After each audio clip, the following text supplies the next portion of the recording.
Is Chris? Okay, yeah, Chris is going to do the intro again this week, I think. Yeah, Okay. can you guess what it is? It's probably the same one that I've done every single week for like 8 weeks now. So yeah. Anyway, I'm Chris with Cowdog Craftworks, and as always, I'm joined by PJ with the Evolution of Tables, as well as Arturo the Chopmaster. And this week we have a very, very special guest, JT with DFM Toolworks. Everybody say hello. Hi, JT. Hi, JT. It's great to Hi. see everyone. Nice to see you, fellas. Yes, and collectively we are Ask Me About My Wood. So, PJ with the saw mug, what you got going on? Oh man, well, I mean, I think we should start with JT, man. He's the man of the hour, Yes, the tower of power. that You is know, true. Yeah, let's um, get I some can background here. start us off with JT as how JT and I first came into interacting with one another. JT, you want to take it off? You mean I have to remember exactly how we started talking on Instagram? Okay, well, listen, I guess it made more of an impression on me than it did on you. No, I'm kidding. JT is a tool manufacturer and ran like a little, I don't know what it was, something on Instagram story that I missed actually, and a couple of my friends, including Chris and Brian from Rona Witch, forwarded it to me, and they're like, "Hey, man, he's looking for people that are shop teachers at school. He wants to do a giveaway to shop classes." And I'm like, "Oh, hell yeah, I'm all over that." So I messaged him. I said, "Hey, man, that's then it's all been all downhill from there, pretty much." Yeah. Yeah, I got, I've been able to ship out to at least 2 different schools, and I'm just making my way down the list. It's one of those things where, believe it or not, I have a fair amount of extra tools that I wouldn't sell on Amazon, but I'll happily give Yeah. to schools. And there's nothing wrong with the tools, to be quite honest. It's just, I'm a little finicky when it comes to what I sell.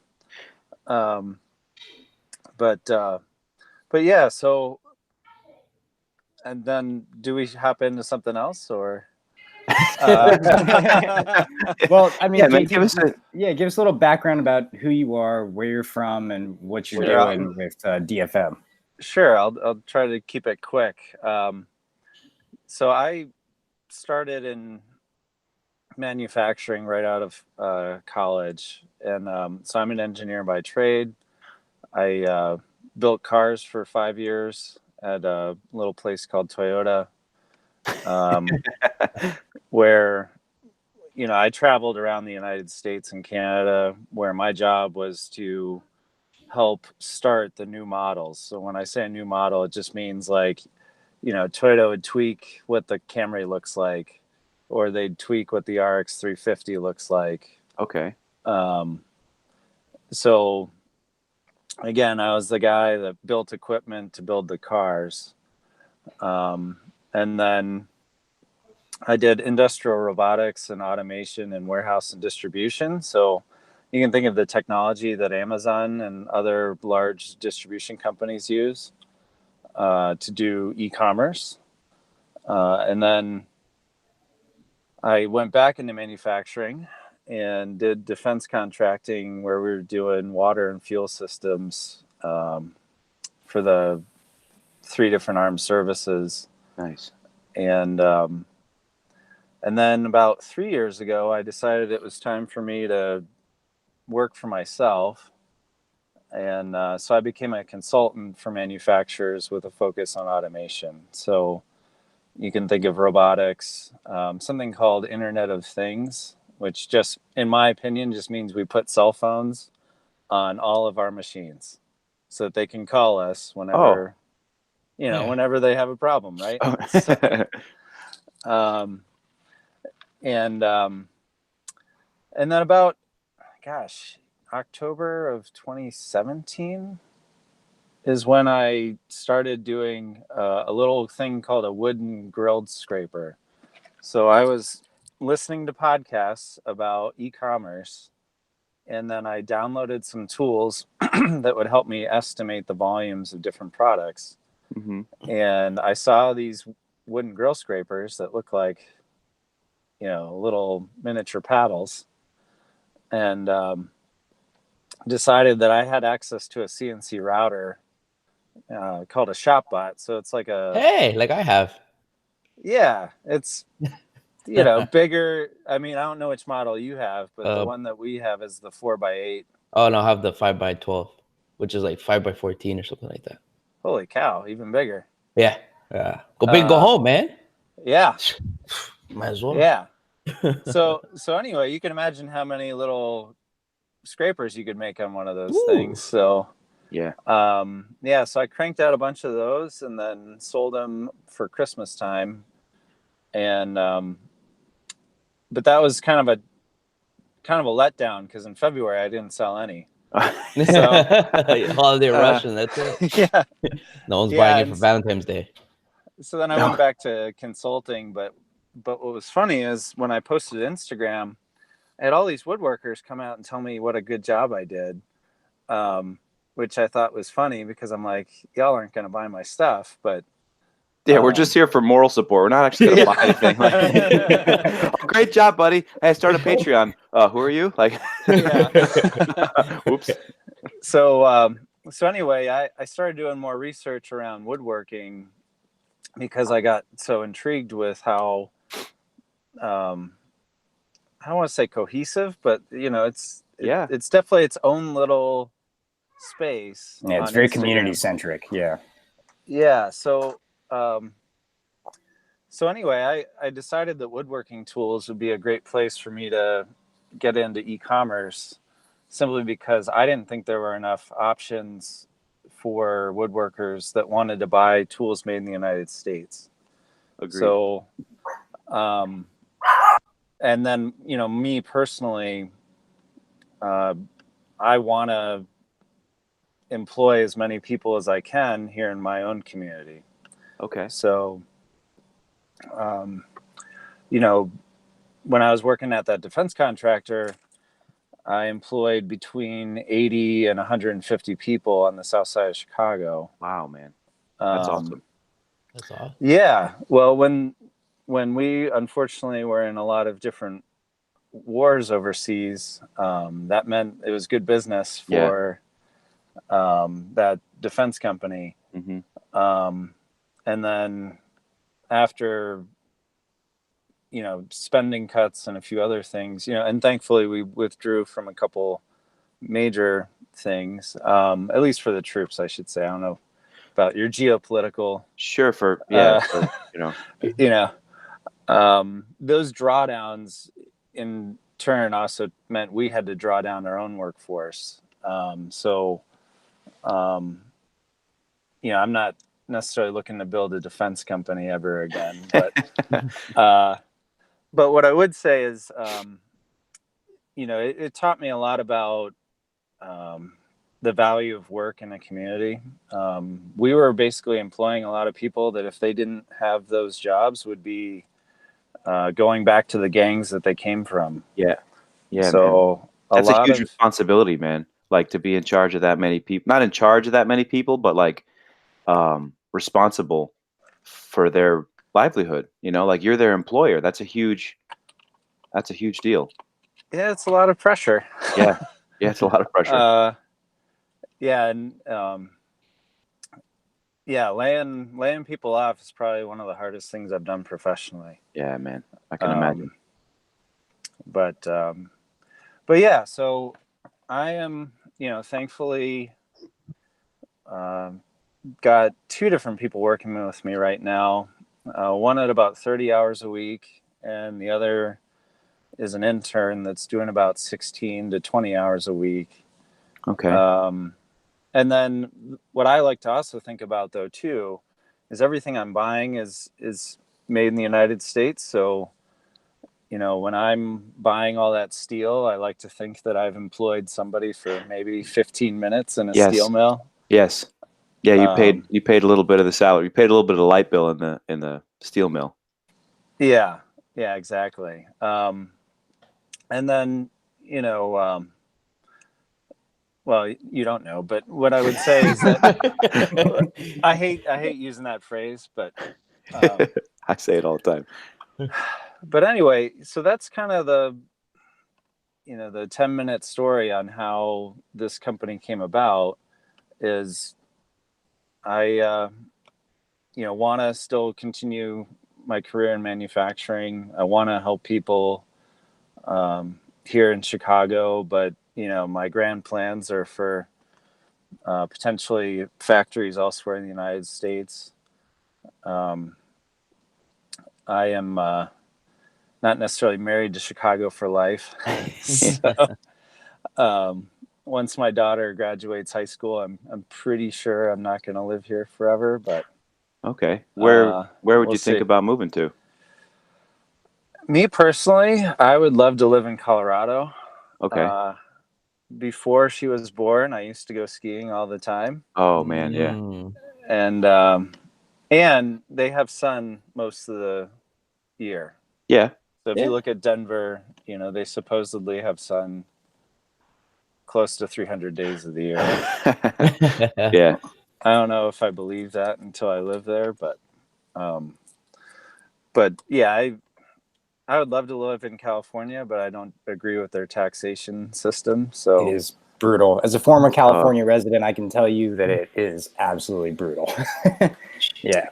What do you So- get? There's like a state income and No, and everything. You're shafted everywhere. It's taxes like just round, like I don't want to say round the clock, but the whole scheme of taxes there is really aggressive. Like, so you get state tax, obviously federal, and then on top of that, you have really high sales tax too. I mean, it's just property taxes are insane. Oh, yeah, that's true. Yeah.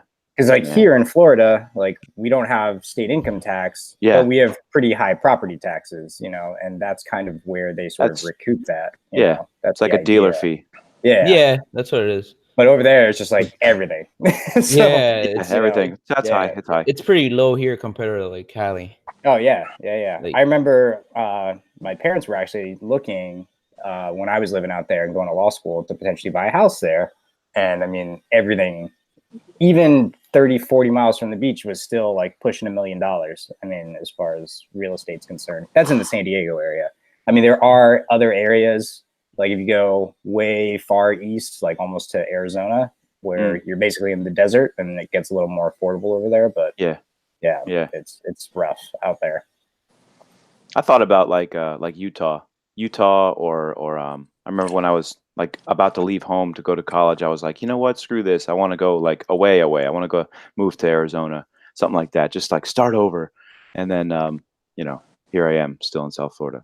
He didn't get that far. No. PJ hopped on the turnpike, the first exit. Griffin, all Yeah, right. Griffin, this looks great, man. I can run a sawmill here. Okay, cool. Yeah, PJ and I are literally right down the street from like where we grew up, which is like really funny. Yeah. Oh God. Anyway. I love doing Uber driving after our maker meetup, because it's just down the street for one of you guys, down the street the other, and that's it. We're done. Yeah. Yeah. You drop both of Even us if off. somebody doesn't like me, if they're dropping PJ off, I'm like, hey, can you drop me off too? Like, 'cause I'm right there. Just go in PJ's backpack. There you go. Carry me, baby. All right, now you just took a turn to the weird, but that's all right. But JT, thank you. By the way, I don't know if I said thank you, but for like a class set of card scrapers and stuff. I think I still actually have to get back to you with like a count of how many kids are in my class, which I don't even know for next year. They kind of keep all that stuff a secret until basically the first day of school. Yeah, like, hey, I'm just kind of like counting as kids walk into my class the first day of school. And I get to 38, 39. I'm like, God damn it! I said like this is a shop class. Should be like 20, 25 kids because there's carbide and stuff. But I don't know. It becomes kind of a dumping ground for kids that have no place else to go. but we'll keep it at 25, man. We'll just say 25 for now. So numbers 26 through 45. We'll just sit there without card scrapers, I guess. Take turns using the card scraper. I saw the card scraper in your shop. Yes. Yeah, I have days two, I was there. And then I saw it around top. Oh, it looks so good. Yeah, it's beautiful, man. I got it looks so good. What's it called? From Chris. Chris ordered from JT a while ago, almost a year ago now. Shit. Like the 2-pack from Amazon of the rectangular card scrapers. Yes. And he gave me one of them as a nice gift, like a thank you or something, or I love you secretly type of thing. And There's no secret. There's no secret at all. Come on. And then recently, after I spoke with JT about the school thing, I just went on Amazon. I'm like, listen, I need a burnisher anyway, and I want to kind of get I want to get the curved card scraper to work on some of the live edge little cutting boards and stuff, which, by the way, is awesome for like scraping out live edges, especially if, for some tables and for certain things, maybe like shelves, you leave them a little bit rough. But for a cutting board, a live edge cutting board, something that's going to get handled, you want it to be like silky smooth. So thank you for that. Thank you. Really cool. Yeah, like my foray into JT's tools, it was kind of interesting just because, like, I mean, I definitely started with the card scraper, but sort of what JT was talking about in the sense that, the woodworking community on Instagram is very, we're very responsive and very talkative. And so I would message him all the time, like just asking him about like questions about whatever. I mean, like I saw something interesting and, he was always very responsive. And then, that slowly turned into, dick jokes and things like that. But What it always turns into, right? It always But does. yeah, like right before Workbench Con, which is when I actually got to meet JT for the first time, it was so funny because he was peddling those small squares that had like the little anodization flaws. And I was like desperate to get one because I wanted, as a typical woodworker, I'm a little bit cheap too. So I'm like, yeah, like let me get this small square for, like $5 or $10 off retail. And JT had like this big black jacket on with like a bunch of small squares like stashed in his pockets. Like he was slinging slinging Rolexes in like New York or something. And he was like super secretive about it. It was pretty funny. But I don't have a license for this, man. I don't have a license for this. Don't be a snitch. There's cash only. Yeah. Yes. It was hilarious. It was a good time. But yeah, and plenty of beers drank. That is when I also discovered that my pint glasses at the hotel bar were not square. So, Oh yeah, man. Yeah, that was a very important moment in all our lives. I wanted my money back. Yeah. Anyway, so Arturo, what you got going on? This week, Jesus, I have a table that I have to finish over there. And then, but I was watching JG's stuff and I just drew over the CNCs that he has. Yes. You have a Haas, right? Yeah, I got a Haas VF2, which just means that it's a 20 horse with 16 by 30 by 16 work area. Oh, that's awesome, man. What, feet or inches? Those are all inches. Oh God. Okay. I was gonna say 16 by 30 feet. Like that doesn't fit in my shop at all. Yeah. Yo, you gotta imagine, PJ, this thing like chunks, like aluminum and stuff like that. This thing eats. Oh, sure. It's billet. Yeah, right. You just take blocks of aluminum and stuff and shove it in there. Is it 5-axis or no? Or no? It's 3-axis. 3-axis. Okay. Okay. You gotta flip around a couple times. Yeah, what's funny is, so I have a business partner for that machine, and he makes auto parts, and so he's the one putting big chunks in, and then I feel like I put in small chunks. Every chunk counts, man. I've had that conversation with Chris before too. Like, all chunks matter. All chunks matter. All sizes matter, man. There you go. Oh man. But yeah, we're knocking out that table, and then also the mystery boxes. Getting some traction with those damn mystery boxes. I forgot to even bring that up. That's Talk awesome. about that a little bit. That's pretty freaking cool. That's a very clever idea. So Maria has been on my butt for a long time. That's a terrible place to be. Yeah, it is for her. Yeah, it is for her.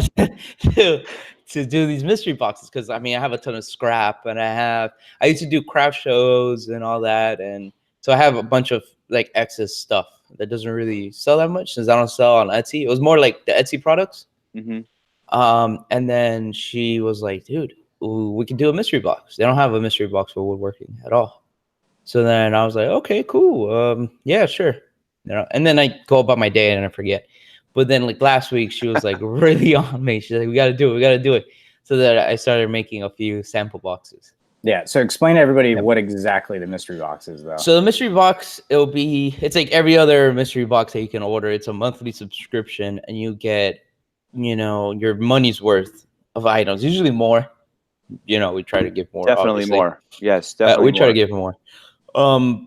And it's not really to make a bang for my buck, but it's more to get the word out there and to move products and stuff like that. And then we're leading to featuring, let's say, a maker a month as well in the box. Okay. Yeah, so like PJ, if you come up with a few things, we'll Yeah, throw a man. few of your things in a couple boxes. Chris or JT, whoever. It doesn't matter to us. We just That'll want to be- have some value in it. Yeah, man. I could see that now. Like JT's month would be like a Everyone wooden gets a pencil square. holder, and then like a little what's it called, a valet tray and a mini square. Yeah, there you go.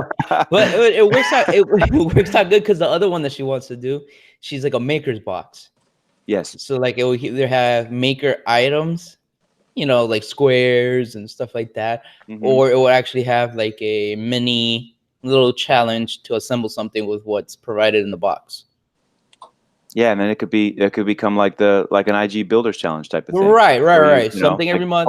Post a picture of what you made with the box. Yeah. Right. So that's what we're working on. We still haven't figured out the maker's box yet, but The with amount of eventual Brad box, we'll go. Pitt 7 references you can make with that box is just endless. I mean, Endless. Yeah. Endless. Why not? Open for the land of opportunity.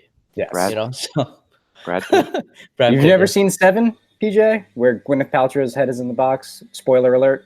So Oh wait, is it what 7 like the 7 deadly sins? yes, yeah. Yes. Yeah. I think the only scene that I saw from that movie was the fat guy like getting stuffed with spaghetti and then he kicks Ah. him in the stomach.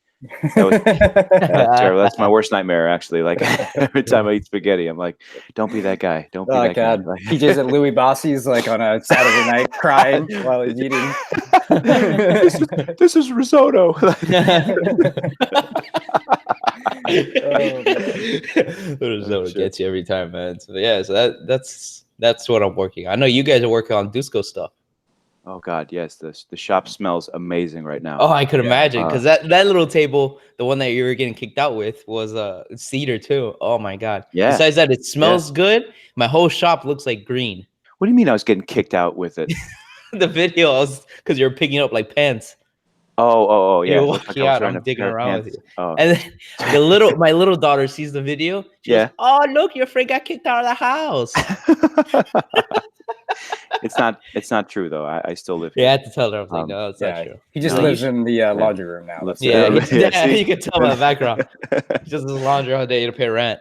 So speaking of that project, Dusko contacted me late last week, and he's like, "Hey man, I got this big job for a hotel restaurant, right? So some of the tables are outdoors, some of the tables are indoors." And immediately I started cringing because he said outdoor tables, and I had a pretty bad experience with outdoor tables at Boathouse because I had to since refinish 36 of them. Anyway, so it's all cedar. It's all like a big, bulky picnic table type thing with benches and a bunch of half laps, a bunch of dados and rabbits, but big stuff, 2.5 inch wide dados, like big hog out stuff. So he mentioned, because I had posted a video a couple of weeks ago using the radial arm saw to cut a half lap or something like that. So he mentioned, he's like, "Yeah, we're going to give that radial arm a workout." I thought he was kidding. I didn't know he wanted to include like me and Chris in the job. But then he's like, "Hey, order this stuff." So I'm like, "Okay, here we go." He sent me a list of stuff, and I ordered it from my hardwood people, Leon General Hardwoods in Fort Lauderdale, and whatever. I took delivery of it, and then Dusko shows up yesterday in the morning, like with SketchUp files. I'm like, "Okay, here we go." So I was pretty happy to see the I don't know what the word I'm looking for is. Pretty happy to see that the entire project literally pivoted on that radial arm saw, for real. Like I think Chris was there too. Arturo, you saw a little bit of it. Like, Yep. There's no way that it could have been done as fast or as accurately without that tool, I think. And the fact that there's a lot of buzz online about people saying it's an antiquated thing. Nobody needs a radial arm. It's big, bulky, takes up a lot of space. It's not safe at all, which that part I kind of agree with. But The big and bulky. I mean, they're not that big and bulky, bro. it's not terrible. It's not. No. It's not. I thought It's the like a same miter until station. until you actually see one. It's not that. It's not that crazy. And what's cool is that you can actually have a table because it's built on it. Yeah. So it's not like, you know, it's going to take up even more room. Mhm. So like a miter station is actually bigger. Something you have to build. Yeah, like the radial arm comes with, hey. Hi. Say hi real quick. Oh my goodness. Good There you go. morning. Our biggest fan. There you go. First and biggest. Yeah, first and biggest. Yeah. JT, have you ever used one of those radial arm saws? Not in a long time, but I like the idea of a radial arm saw just because if you're cutting, say, a lot of 2x10s Yes. or something, you know, that's not deep but wide, then I Mhm. could see it being really useful. Because then you don't need a huge saw. Like you don't, Yeah. you know, like a miter saw, the only way it gets that kind of reach is they just go to bigger blades. Yeah. Well, they or have they the, use the like the sliders. sliding. Yeah, they have which is sliding basically miters. a radial arm Yeah. saw. Yeah. Basically, that's yes, basically that's what it is, and that's the argument too. That's like what most of the argument stems from is because now, yeah, Bosch has that power arm thing. DeWalt's got a badass, you know, sliding 12-inch miter saw that can It cut up to does. 14 inches in width, which Yep. I had pretty that much one. parallels what my radial arm can do. I think mine can do like 17. Yeah, but you can't put But a I- dado stack on a miter saw. That's the difference right there. You said it. You The can't put arbor a dado stack. is short. The arbor they It's leave it tiny. intentionally short. Yeah, I know. You know about that. Like the arbor is intentionally short so that you can't stack blades on a. You know, nobody wants to be liable for slinging that much rotating mass in your Right. face. You know what I mean? Like because something could go terribly wrong. The majority of radial arms are older and they're made of all cast iron. They're freaking 400-pound pieces of stuff, even though they look kind of flimsy. It's a pretty solid machine. Yeah, they're pretty leaned out. Every time I see them, like without the table, they're Yeah, like- very lean. Yeah, the Per rigid one, se. like Rigid, I think is one of the few manufacturers that still makes a radial arm saw, or like recent, you I know. don't know. I thought it was like the Delta. Delta is the one I have, but it's from Yeah. like No. Like there's a like newer model, obviously, late- of the Delta. With, Oh, like, yeah? the gray and blue. Yeah. I don't know if it's new. It's not new, but like it's more radial modern. arm or chop saw. No, radio A arm. radial arm? Oh, Yeah. okay. Well, you know who uses radial arm saws and finds them very useful consistently is every single big box hardware store, like as far as like Home Depot, Lowe's, Yeah. you know, Yep. they have Yeah. one in-house on. I mean, that's what their lumber department have- uses. Actually, you know what, Chris? What was the Home Depot that you and I went to the other day in That was in the local Sun- one, the in Sterling Sunrise? one. No, Oh. when we were up at Chipmunk, we Yeah, made the Home yeah, Depot I run in know, Sunrise, right? Yeah. I noticed. I didn't say anything at the moment, but I noticed that they didn't have a radial arm saw. They had a big a sliding miter Yeah, saw. a lot don't have that. Like down here in Miami, I think one Home Depot has a radio arm saw. Hmm. One. We got like Probably some three in old- the immediate area. That Yeah, have- you guys yeah. do. So when They I have go the up there, 14 they or- have, The 16-inch or 14-inch. and they're smart Swinging because blade. they put metal like brackets around the blade, so like, Yeah. there's no way to really mess it up. Well, Excuse me. the biggest problem with them is the direction that the blade turns. Right, it's coming That's at pretty you. much it. You know, like there's no other way to cut but a climb cut. You know. Well, I think the other biggest problem with them is that the people that operate them at most Home Depots are idiots. So That's there's that. that could be also be true. That could also be true. You're I right. remember that part from Parks and Recreation where Nick Offerman goes into Lowe's. And and the guy Oh, goes, he "Oh, just- can I help you, sir?" And he goes, "No, I know more than you do." That's it. It's a fact.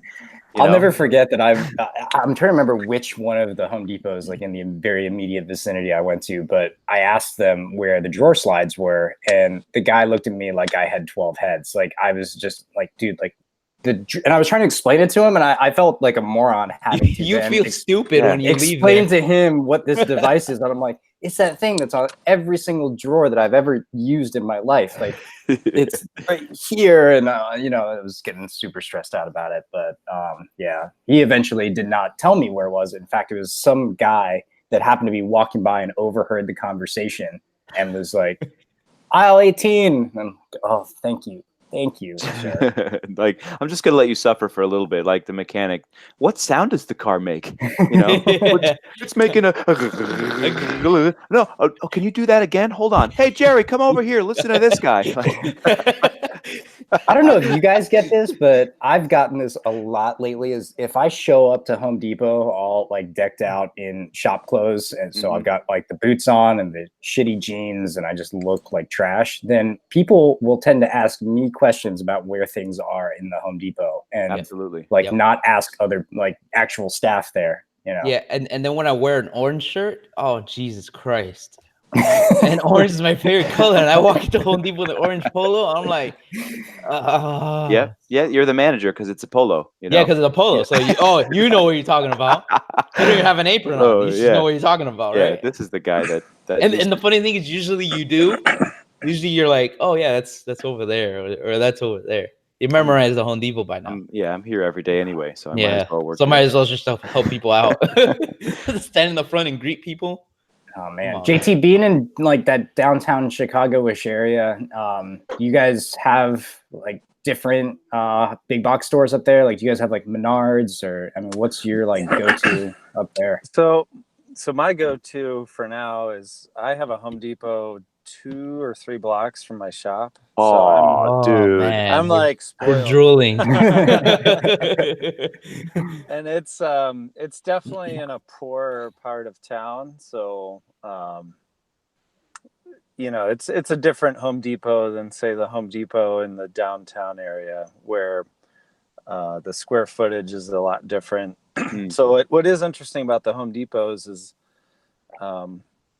you can tell which ones are bigger just because of the variety. So they do like reduce down the number of things that you can buy. So like say you're buying tile, you only get like 3 choices in the downtown one. That's every house looks the same. That's why.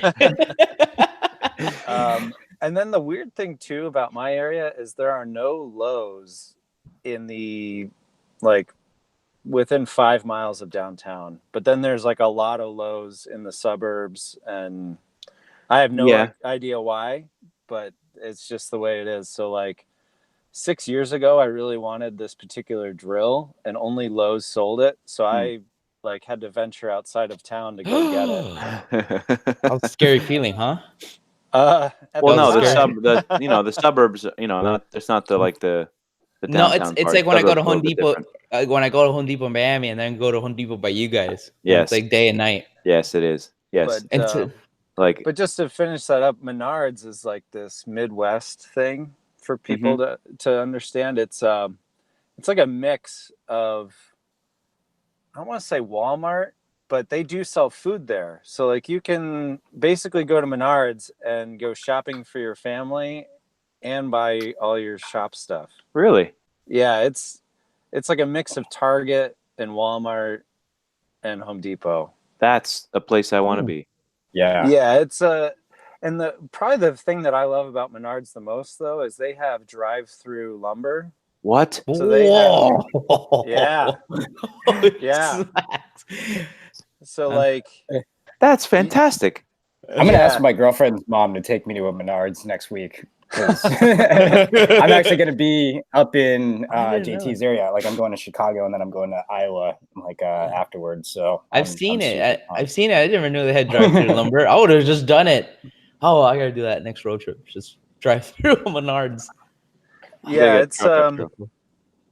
it's really made for contractors, that part, Yeah. So like people are picking up pallet loads of plywood or 2x4s and 4x4s, but me and my little Corolla here, I just put down the ski sock. That's it. Fill her up. I mean, that drive-through lumber thing would have been awesome for PJ and I. Like we loaded up 80 2x4s the other day. Oh God, yeah. Oh damn. Did it by ourselves, and the lumber guy was like, "Oh, good luck, enjoy yourself." Yeah, but you know what? In that we place needed to pick it out too. Yeah, we needed to pick it out of the pile too. Like I'm sure the drive-through lumber place is like, all right, hey, we need 80 2x4s. They're going to give you the first 80 2x4s that they touch. Like 40 of them are going to be twisted like fusilli and freaking look like boat keels and stuff. But we needed to have kind of a nicer selection of pine without paying top dollar. Yeah, not paying top dollar is key. I would say if you took delivery, that would be true. But I pick through the 2x4s at Menards too. Yeah. But Yeah. the cool thing is my car is right next to the pile. Yes. You know what I mean? So Yeah. like as you pick the Perfect. one you want, you just put it right in your car. Yep. So Hell you're yeah. That's not awesome. like loading the cart and then pushing the cart, over the potholes to your. We have potholes up here and places where things freeze, but Oh, sure. yeah, Yeah. we have them here too. We have potholes down here because Not the roads aren't taken care of. That's Yeah. all. If not, there's an alligator crossing the road or something. Yeah. Bump. Same Yep. bump. Blup, blup. Yeah, it's the same feeling. It's true. Now on this topic of box stores, do you guys ever use the app? So I use the Home Depot app all the time. Yeah. No. It's like Yeah. I don't even ask people where stuff is anymore. So yeah, funny Oh. situation with this. The other day we were looking for the Ramset, the gun, the black powder nailer. Yeah. Was that? I think that was at the Sunrise one. That was at the PJ, same. right? Yeah, the same one. Yeah. Black So- powder nailer is like a musket. Yes. Yeah. You have to, ram it down. You Bite the thing off with your teeth. Pour it. It was There's no humid, way I'll that tell you. I could use that gun because, PJ, will tell you have to apply like a pretty good amount of pressure, like moving forward as you're pulling the trigger in order to like get the nail to get the gun to not kick back on you. Yeah, and super you're hard. like sideways. You're not even pushing your body weight down. You're sideways. And I weigh 74 pounds, so if I was Wet, to like wet, 74 pounds wet. dinner, if I'm gonna yeah. pull the trigger, I'm gonna end up on the other fucking side of the warehouse. I left that part to him. But anyway, we couldn't find him, and it's funny because we know where those things are in our Home Depots, like the Mhm. normal ones that we frequent, because we know where everything is. But in that one, we had no idea. So we had a general idea as to where it was, and we were walking up and down the aisles, and we couldn't see it to save our lives. I think we must have walked by it like 3 or 4 times. But PJ grabbed like an 80-year-old employee to like locate it, whereas I'm in like another aisle and I'm on the app, and we like met literally at the same exact time, which I thought was like very interesting. We took completely different routes as to how to get there, but I was using the app and I'm like, oh, aisle and bay, and boom, here it is. And PJ is standing there with this, geriatric next to him. So, yeah.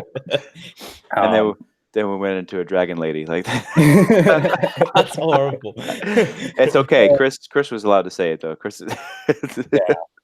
But that's just she didn't turn around.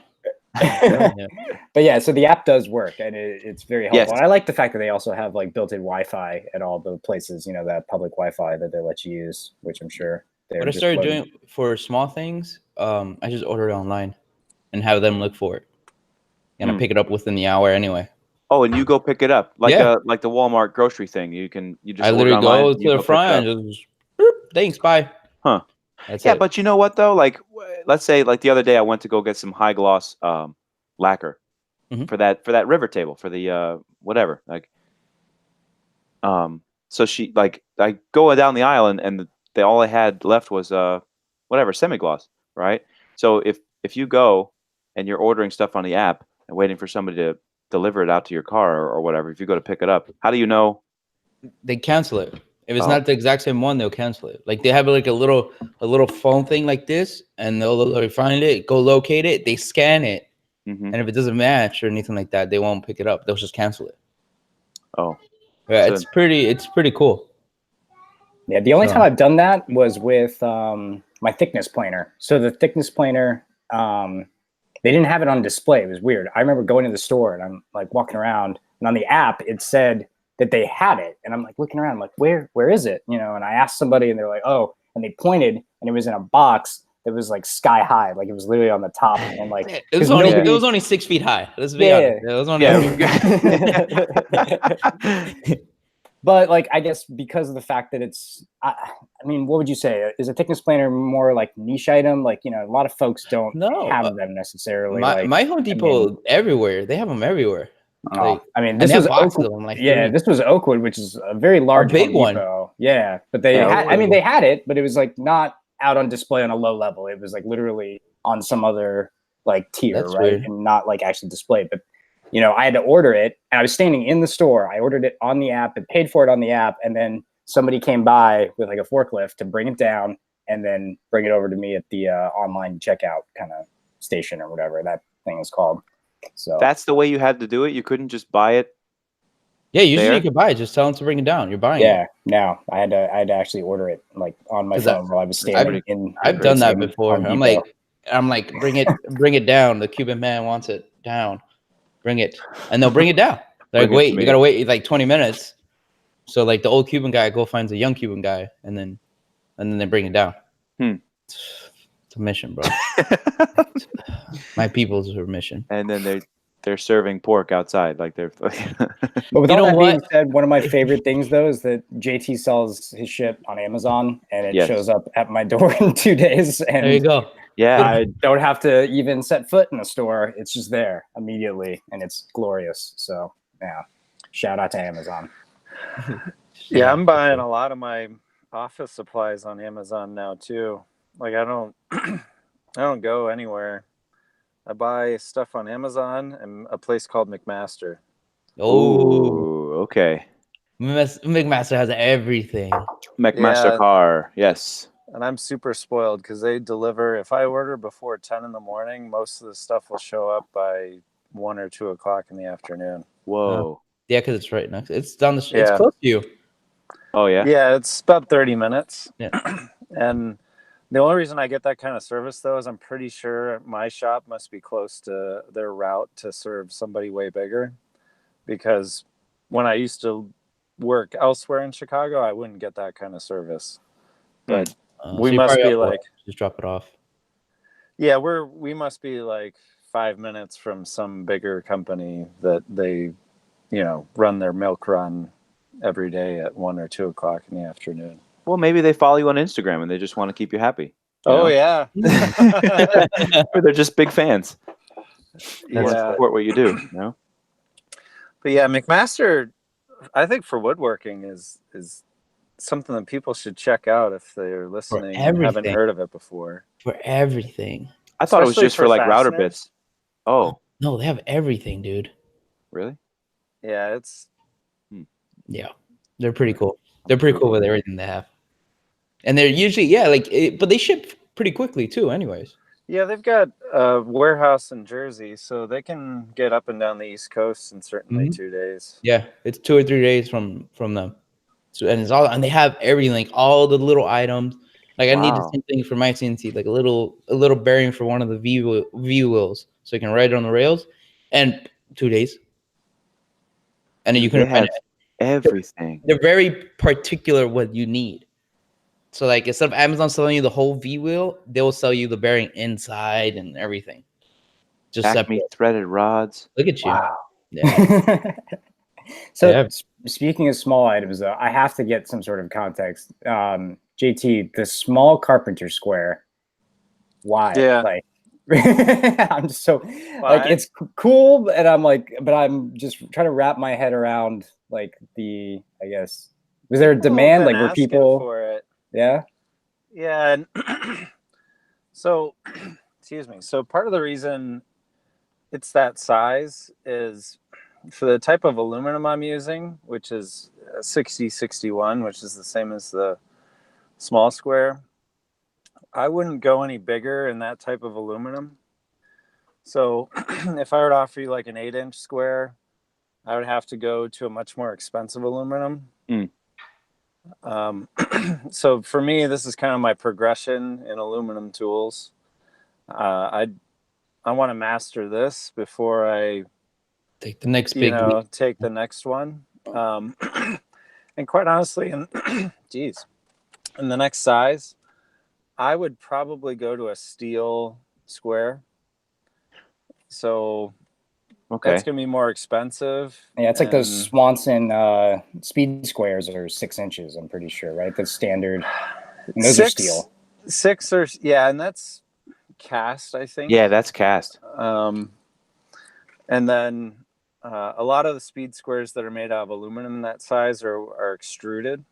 So they don't even machine it. They just, well, I shouldn't say they don't machine it, but they extrude the foot and don't waste any material in the blade Okay. because it's like an I-beam. Think of like an Yes. I-beam. Yeah. And then they cut them Diagonally. Yeah. diagonally to get the parts. That's And the cool. only reason I knew about this is a guy named Vozproto, Vozproto. He's a patent guy, and he follows us, and he posted how there's a patent that expired around how to make those. So Empire, I think, had the patent on that. But Oh, okay. so anyway, back Yeah, to Empire's at Home Depot. And yeah, I love yeah. Yeah, I love- think they make pretty decent tools, to be Yeah. quite honest. I've used some of their stuff and no complaints. For the price, you Yes. cannot Yeah, you complain. Yeah, dude, you can't complain about that. $8 or whatever for a square. You know. Yeah. But yeah, back to the size. Honestly, it was just the next size that I'm willing to go to for the risk that I'm willing to take. hmm When I go to a bigger one, it's going to be more expensive, and that means I'm going to sell less of them, which means there's more risk Yeah, because the volume's lower. sure. And it's more expensive, right? So it's, Yeah. Yeah, the upfront, out of your pocket. the initial investment, it's a lot higher, and you don't even know if you're going to sell them all. yeah, exactly. Because again, the woodworking community is very supportive, but like, oh, Totally. Arturo, you bought one, right? No, No, I haven't. Well, Not yet. neither did I. No. Oh crap. Okay, It's all right. we love you though, man. We love you. Yeah, I just steal PJs when he buys one. Yeah. I know. I don't be expect people to buy all my tools. Like for example, a card scraper is for people that want to use a card scraper, but then like the small square, I feel is a little more universal. Everyone Yes. needs to check squareness. Sure.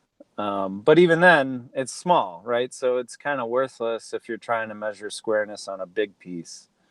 So Chris is a big fan of that. Like I remember we were using he put the track of the track saw like on, what was it? Oh, on all those 2x4s at the job, this warehouse job. It's like a 6-foot stack of all. It's like 10 or 12 2x4s next to each other, and he puts the track on it, and he's got the little square. It was a speed square, but it's only 6 inches long.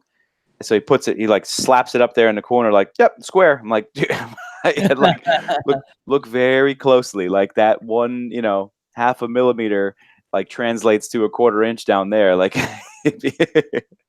So yeah, like in certain applications, like JT, I've used your small square for setting the fence of the joiner, which is like perfect. It stands up on its own, and it's just the fence of the joiner is only about 3.5, 4 inches tall anyway. So that little square is perfect for stuff like that. Table saw blades, things like that. Little things where you have to quickly check for square. It serves its purpose well.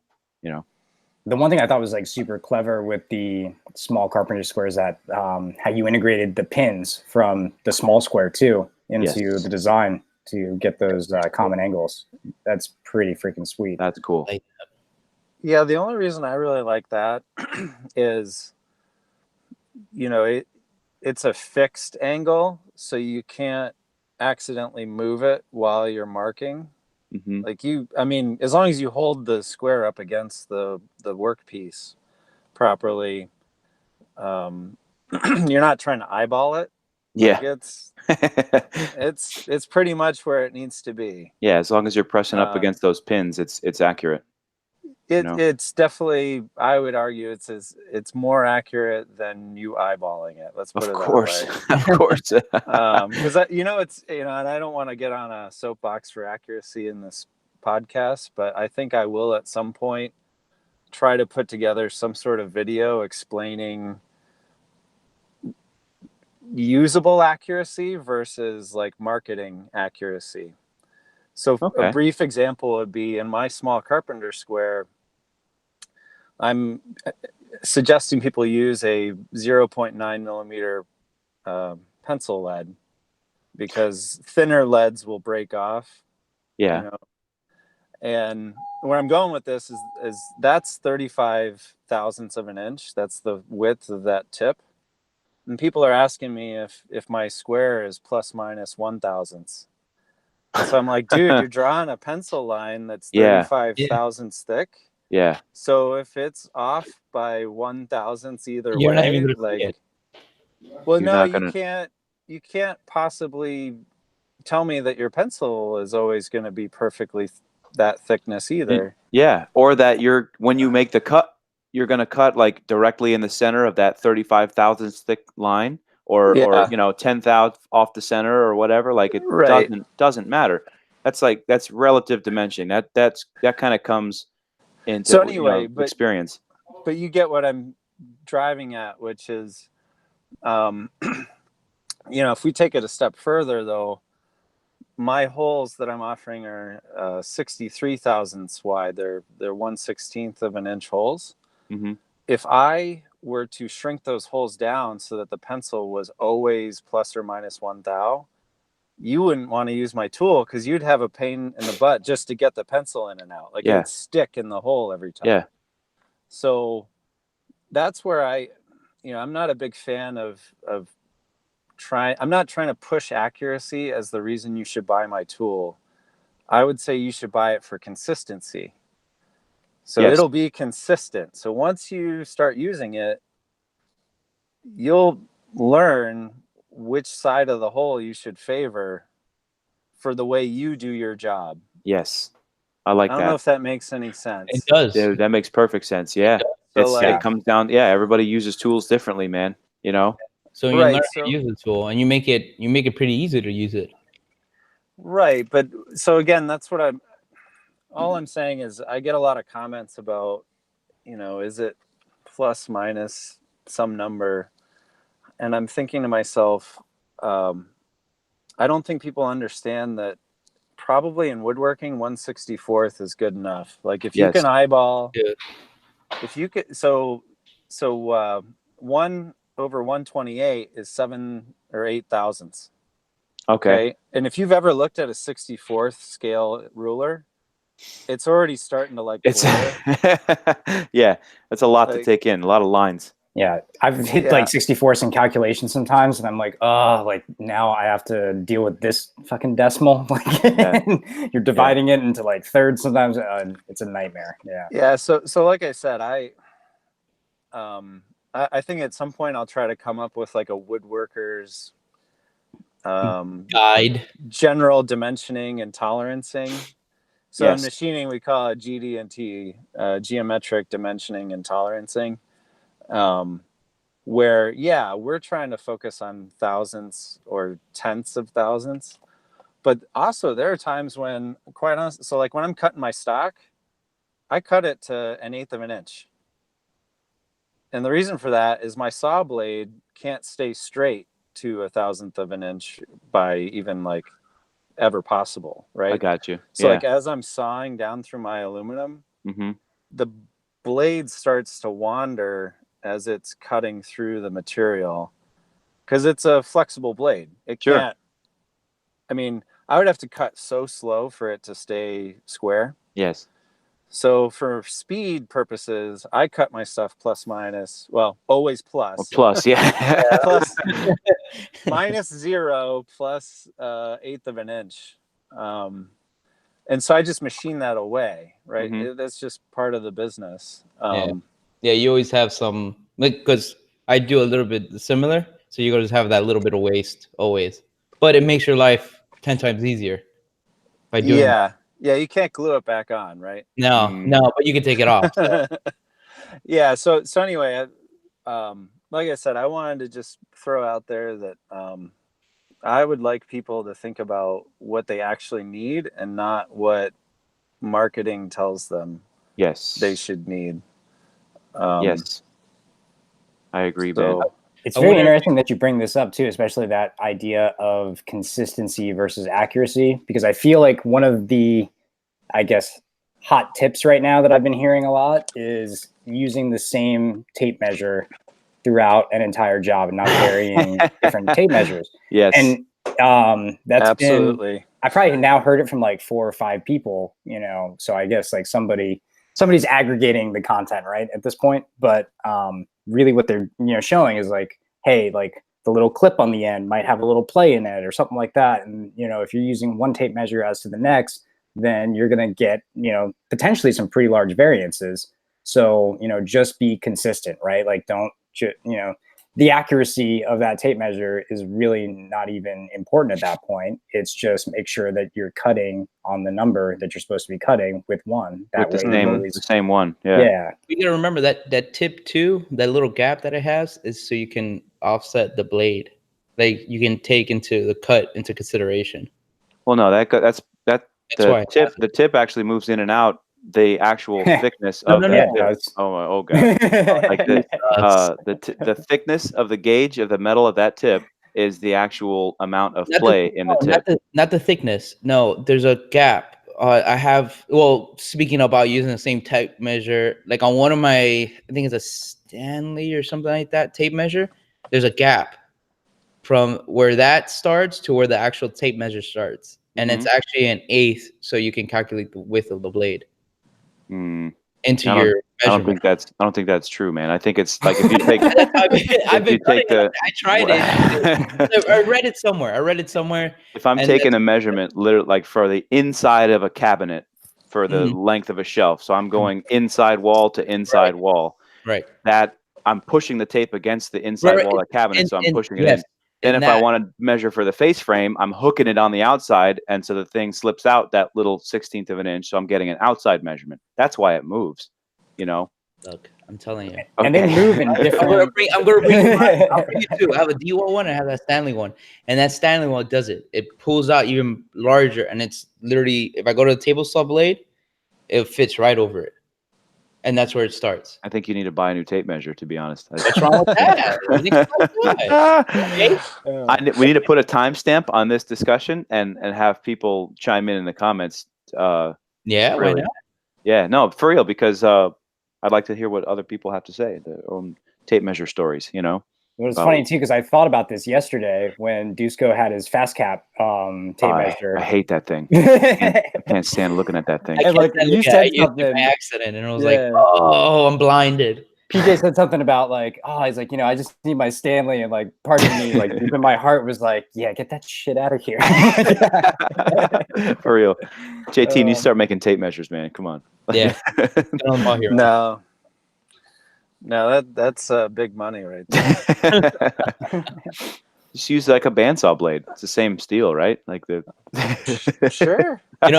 In surveying, we have metal, like actual, like I forgot the material, but they're metal. They're full on metal measuring tapes. The long, like 100-foot tape. Yes. Yeah. 100-foot steel tape. Steel. That's what it is. 100-foot steel tape. So it doesn't have any give or anything like that. Yeah.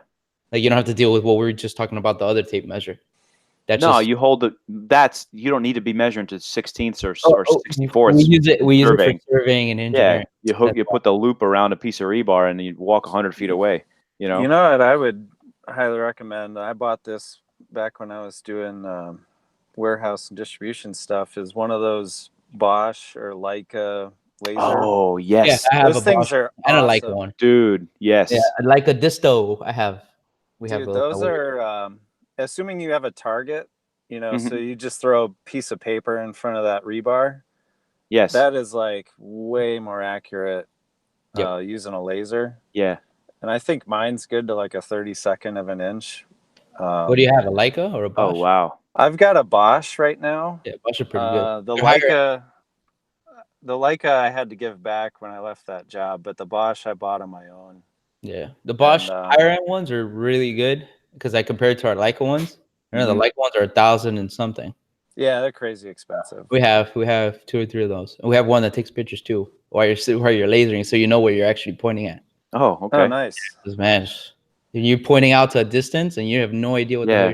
Oh yeah, that corner of that building is 1,500 feet away. No, Arturo, that's that pine tree. There you go. There you go. That's they use those in golf, like the rangefinders. It's similar. It's similar. Yeah. It's not the rangefinder is not as accurate, but the rangefinder goes further because it's literally meant to go further, but it's not as accurate as one of those lasers.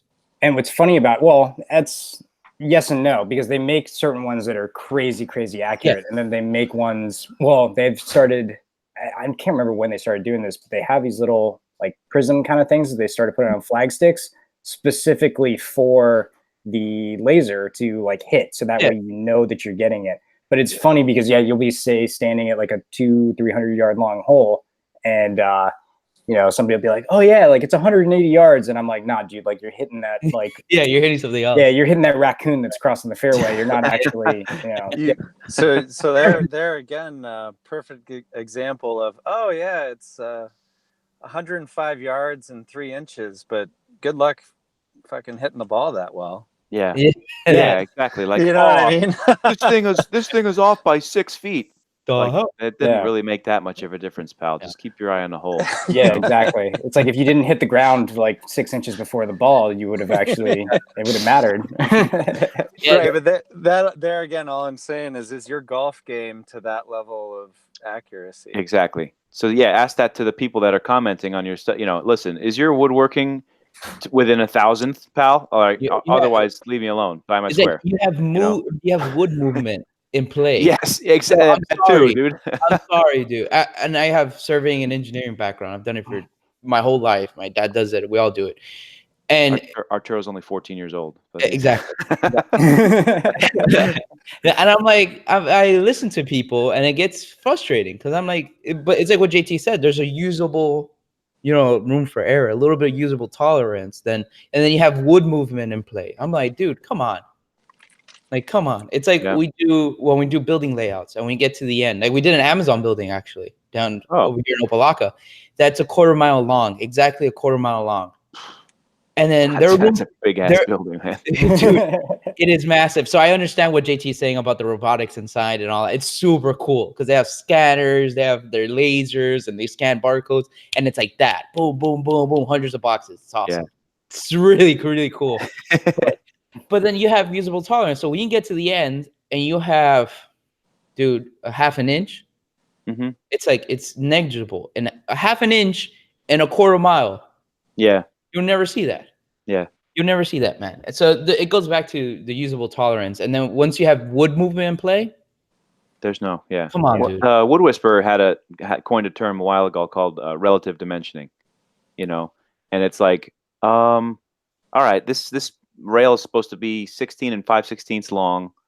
So I'm going to like mark it right on 16 and 5/16, but like, that pencil line, I'm going to go just outside the pencil line, then sneak back up on it, whatever. Like there's a little bit of je ne sais quoi, with cutting stuff. Like you just kind of get a feel for it after a while based on, like JT said, based on your saw, based on your miter saw, based on your square, based on your pencil, like all your stuff. Your humidity, because by the time you could do something, you cut it, you leave it there for a little bit, it's going to start moving. That's what she said. Especially down here. Yeah. If you leave it well, it's like our buddy Dave Sage Signco, when he was at PJ's shop. I can't remember when that was. What, a week, 2 weeks ago? He might have been there another time. We're not allowed to talk about him. He told me. David's actually the one that taught me je ne sais quoi. So beautiful. This is perfect. But like he was my name out your mouth. He was asking questions about, how to do miters and, that sort of thing. And when I was sort of like giving him, the instructions like on what to cut and how to cut it, I'd be like, hey, cut on this side of the line or make the line disappear or, those kind of things. And that's like, those are tips that you can't really teach necessarily. Like it's just something you have to learn based upon your experience of actually doing it. You're like, okay, like, like PJ was saying, sneaking up on a cut, making sure. We were talking about like the thickness of a pencil line, right? Like, it depends on all your tools, depends on even how your pencil has worn during that day. Let me show you something right here. Look at all these pencils. Look at all these different pencils, dude. They're all different.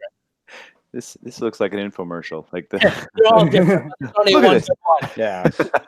Arturo just went in like black and white, and he's like fumbling with all the pencils, and they're falling down. Like, and Billy Mays pops out, and in the background, you said it and you forget it. All right, oh, man. Now we're gonna start selling pencils. Yeah, man. My wife does. She's custom. The number one purchaser of staples for pencils. Oh wow. Yeah. No, it's not well. So. Oh, she doesn't. She's not in charge of purchasing for Staples. She buys from Staples. She buys from Staples. Yeah. Okay. Okay. In the United States, she is the number one purchaser, like actual client Wow. staples. Well, Yeah. do they send her a Rolex or something like that? What do they? No, they don't send you shit. I Another wish. pencil. I wish it's just send you Just boxes of a pencil that says you're number one. Yeah. And it's funny because like we went to the manufacturer and we're like, hey, Staples can't supply us what they need, so come on, like dish out. And they're like, no, we can't give you that price. That's Staples don't like give you that price. I'm like, come on. Yeah. They're in Canada, so you know they started like, You got to send an email to what's his name? Who's the owner? Was that Mitt Romney? Was the owner of I don't know. Staples or something like that? No. I don't know. Maybe. I have no idea, man. So it's So, frustrating. But yeah, it JT, are those grill spatulas happening or what? What's Yeah. going on? Yeah, man, I'm down.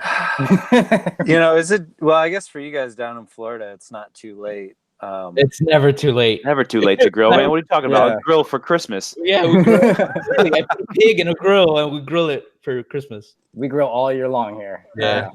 Yeah, I do too, but I have my grill out on my balcony, and so I do the trick of, you light it, you jump back inside, you watch the thermometer start. JT has crawling. that extended spatula from like the inside of the house, just like That's awesome. over there, so he doesn't get frozen over. Because man, Yeah, it's cold. I couldn't believe how cold it was when I went to Chicago. We went up to Wisconsin, and Wisconsin was minus 22 every day. God. And then we drove down to Chicago, just the wind chill. Holy smokes, that wind chill, man. That was incredible. Yeah, Yeah. the wind is actually what prevents me from grilling some days in the fall and the winter. Is it's so windy it blows out the gas grill. Oh just no! blows it out. Wow, that's Yeah. crazy. Well, I mean, it's called the Windy City, isn't it? Like Yeah. There might be a correlation there. But back to your question. I mean, I guess I'll throw out. I need to try one more iteration. So, in that spatula, I've got 4 rivets, and I think I need to go to 6 because I don't like how it's flexing inside the handle itself. But I'm also using cedar. Yeah, man, In it's my soft. test part. It's Yeah.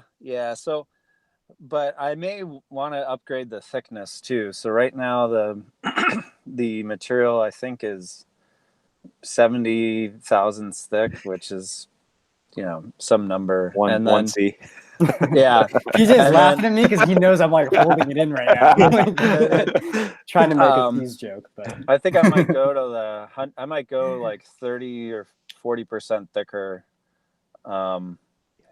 Because I think so. Like the spatula that I'm kind of basing this off of is one that I have at home that I really love, but I think the material is a little harder, which means it doesn't flex as much. Right. What the metal or the wood? The metal. Uh, So I think the metal that I'm buying is a little softer, Hmm. and this is all relative, right? It's still going to be super hard for picking up burger patties and whatever else you're doing. Is that like? But- Is there an overkill factor? Like, does it really have to be something crazy? it's a machinist, like I mean, does You some flex know, have this Yeah. is me being an engineer. And Yeah. getting it- Yeah. that kicks in when you start making stuff with one of those machines. You Yeah. want it like right on the dot. But maybe the flex Yeah. is beneficial. Like it's a little spring action to flip your Yeah. patty. Well, or like you ever watch the short order guys in the diners? Oh, yeah. Like they're like in tune with that flex. Yeah. Mhm. They have You ever that watch, flexible like- wrist. Yeah, man. Yeah. That flexible wrist, man, gets you every time. But That's like yeah, maybe next week I'll throw it out there and see, because what I thought was really cool about doing stories is I threw out a poll and like 80% wanted to do their own handle, which in Oh. my world is like perfect.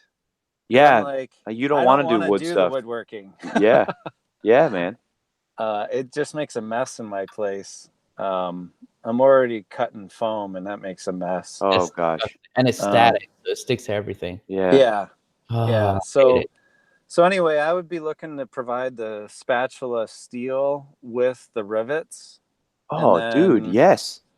That's And a Yeah. then you can, and I'll provide a couple extra rivets because I know people, like at least myself, like I screw up.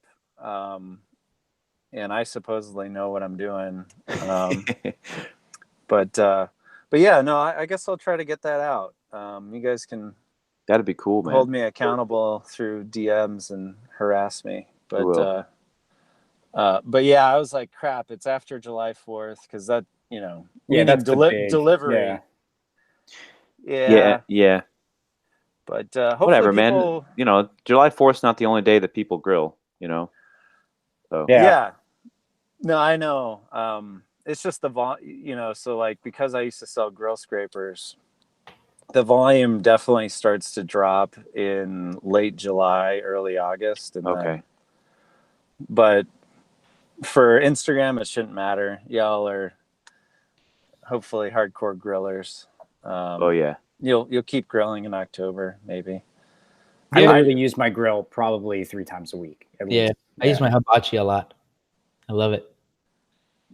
Arturo does like a full Benihana show at his house. He on the does. hibachi. Yeah, because we're Asian. Mhm. That's why. It's because we're Asian and Cuban. So we speak Spanish by doing Asian tricks. Yeah, Arturo knows how to do the onion volcano and everything. It's beautiful. He'll throw a shrimp into your mouth as soon as he walks in the door. Just throw a shrimp in Oh, my hat. Oh, wait, hold on. I actually have my hat. Oh, God. I actually Yeah. have Oh my my goodness. So Yeah. just flip it into the hat. He's like Raiden from Mortal Kombat. Finish him. Oh, man. Oh god. All right, fellas. What do you think about wrapping this up? Okay. Let me get my show notes here. Let me see if I can give us a quick outro. No. Yeah, he reads it. It's awesome. I do. No, I do actually read it because it's pretty solid and I want to be consistent and Ooh, accurate, Yeah. you know. Oh, but before we jump on that though, really quick, JT, you're at DFM Toolworks, and what your website is just dfmtoolworks.com. Is that? That's correct, but most of the things that people might be interested in will be in Amazon. And if you go to my Instagram bio link, it's the second link in my link tree, or it might be the first one after this morning. But well, I'm ending I need to end the pre-sale for the Small Carpenter Square. But yeah, no, you can find me on. I would say just go to Instagram. Yes. My website needs a lot of help. So How do you go feel to about that, Instagram. John? Yeah. John, like, for real, like, I had a website and I don't now, and I've been referencing people or referring people rather to my Instagram. Like, treat Instagram like a website, you know? Like, is there really a point? You know, And- if you're doing e-commerce like I am, then you need a website. Okay. Even though I use Amazon for most of it, but Yeah. you know, I think there's a lot of, I hate to say makers, but there are people that are doing commissioned work where I think Instagram makes a lot of sense Mm-hmm. because you can use your DMs, like your email inbox, and Yeah. you can just manage it all in one place. Yeah, it's Whereas free. I've got email, I've got the website, I've got Instagram, I've got Amazon. So it's just, it's Yeah, a lot more to You're on keep your phone track all of. day. Yeah. Yeah, literally. But yeah, you know, there's two schools of thought. One is you control your website. And so say Instagram does something weird and you don't get the traffic that you used to, you can always shift people back to your website and pay Google a bunch of money to send people your way. And, you know, there's some risk in diversification with having a website. Mhm. So, I mean, there's a reason I'm eventually getting on YouTube, and I'm going to hop on to, or not hop on, but spend more time on Facebook, Okay. is just because even though I don't do well on Facebook, I still get 2 or 3 orders a month just because I'm on Facebook. Yeah. So, That's just another stream, man. Yeah. yeah. So I would recommend people are everywhere. Yeah. And be on every platform that you're comfortable being on. Okay. So, yeah, I'm not going to go on Snapchat. That's good. Yeah. But- That's good advice, man. That's good advice. Yep. You Well, know, one of the be on things that JT does too that's really, I think, super smart, and it's probably something that Arturo can adopt with the mystery box, but, you know, having an email list. You know, Oh, yeah. Mhm. the email Oh, list is yeah. gold. Look at JT. Yeah, 'cause Yeah. Brian from Yeah. Bike City did the same thing too. He's like, "Hey, you want these free plans? Sign up for my email list." You know, and there's, you know, in the event that there's a zombie apocalypse and Instagram's down, but for some reason the internet's still working, you have, you know, everybody's emails, and Yeah. you know, you have ways to communicate and bring people back to your brand. So Yeah, we could spend a whole hour on why you should build an email list, even if you don't sell goods. Hmm. So say your only content, don't you want to drive people to your different content that you create? That would be through your email. Yes. So you'll see some of these guys with Patreon accounts, and whenever they release new content, you're getting an email through your Patreon account, Ooh. which is effectively email. It's it's just another distribution list. Mhm. Another notification that you posted something new, you know, keep you right in their face, you know. Yeah, because otherwise I can't keep track of Yeah. everybody. But I get a little not Instagram. I get a little email Hmm. saying, "Hey, your favorite YouTuber just posted something." Because I don't necessarily have notifications set for. If I had notifications set for every platform, I would just be overwhelmed. No, you'd be getting your phone would die in 2 hours, you know. Yeah. Yeah. So anyway, yeah, we could totally have another discussion. Give people a break from my monotone, but we could definitely have another discussion around all the different platforms and Yeah, man. how to drive business, whether you're selling content or selling physical hard goods. And I'm definitely interested on the mystery box. Ooh. You and I need to chat more, only because.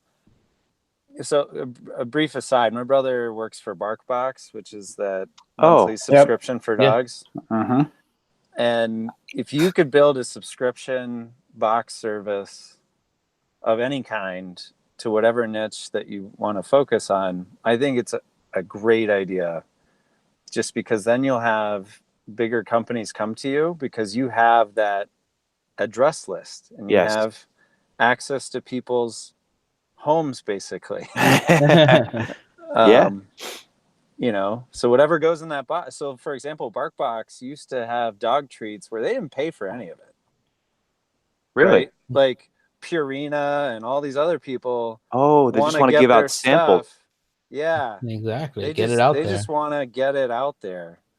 Now I'm not saying they don't pay for their stuff now. I'm just saying that when people are trying to promote new things, the boxes are like the Like the junk best mail. way.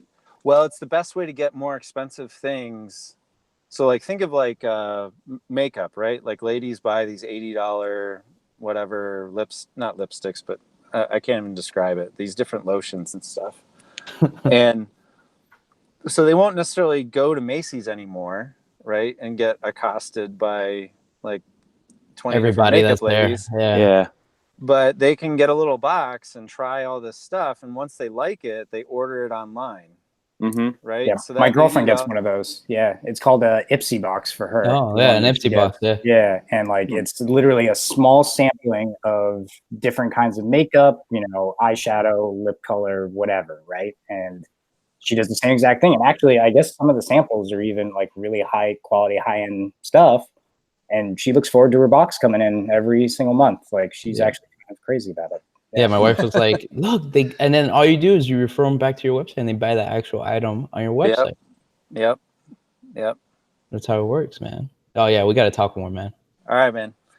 Cool. Awesome. Well, you guys enjoy your day at the shop. I'm lucky enough not to be in the shop this weekend. Oh man. I promised I wouldn't work. It just started pissing rain here too. So don't tell me that. I have to go to the shop Nice. now. And JT, hopefully I'll see you next week at some point. Oh There's yeah, a man, that's cool. Slight Chris heading chance up of that way. So, Yeah. That's awesome. Nice. Yeah. JT, man, thanks so much for coming on the show today, man. We really appreciate having a fourth opinion on things and sharing your American journey of the American dream, building a company with all American made stuff, man. Appreciate it. Supporting schools and supporting other woodworkers and stuff, man. Really that's what we're all about. That's why we wanted to have you on. But I'd like to thank everybody else for listening, following along as we progressively get worse at this. Be sure to follow my boy Chris at the Cowdog Craftworks on social media. Myself is PJ_Fetcher, the Evolution of Tables. We got Arturo, the Chop Master, and JT at DFM Toolworks. If you have anything that you'd like us to talk about on future episodes, you can email us at askmeaboutmywood@gmail.com. And be sure to rate us on YouTube or whatever your podcast platform choice is. Thanks a lot, guys. I think we're good to go. Yeah. Have a Thanks, great week, everybody. everybody.